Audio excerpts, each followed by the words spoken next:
Welcome back to my channel. నేను మీ హారిక. నిన్న short వీడియోలో జొన్న దోశలకు సంబంధించిన వీడియో పెట్టాను కదా, దానికి కంటిన్యూషన్ ఈరోజు పల్లి చట్నీ. మా ఇంట్లో నేను చేసే పల్లి చట్నీకి ఒక మినీ ఫ్యాన్ బేసే ఉందనుకోండి. ఈరోజు యూట్యూబ్ చూస్తుంటే నేను ఒక వీడియో చూశాను. ఆ వీడియో చూసి నా మనసంతా కదిలిపోయింది. 16 ఏళ్ళ అమ్మాయి తన లవర్తో కలిసి కన్న తల్లిని చంపేసిందంట. ఏంటండి బాబు, సమాజం ఎటుపోతుంది? ఇంట్లో వాళ్ళతో కూడా రక్షణ లేకపోతే ఇంకెక్కడికి వెళ్ళి బతకాలి?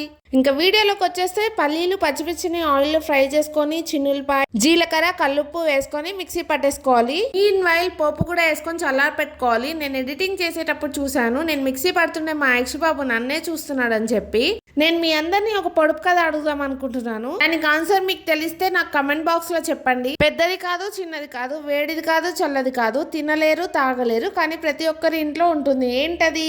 మా హస్బెండ్ కాల్ చేసి టిఫిన్ రెడీ చేసి పెట్టు, వచ్చి తీసుకెళ్తా అన్నారు. అందుకనే ఆయనకి ప్లెయిన్ దోశ 2, ఎగ్ దోశ 1 వేసి బాక్స్ రెడీ చేసి పెట్టేసి కాల్ చేసేసాను. మేముండేది 3rd ఫ్లోర్, అందుకనే తాడు కట్టి డెలివరీ చేశాను. హాయ్ చెప్పమంటే హాయ్ చెప్పారు. మా బాబుకి ఎగ్ దోశ వేసాను. Please do subscribe.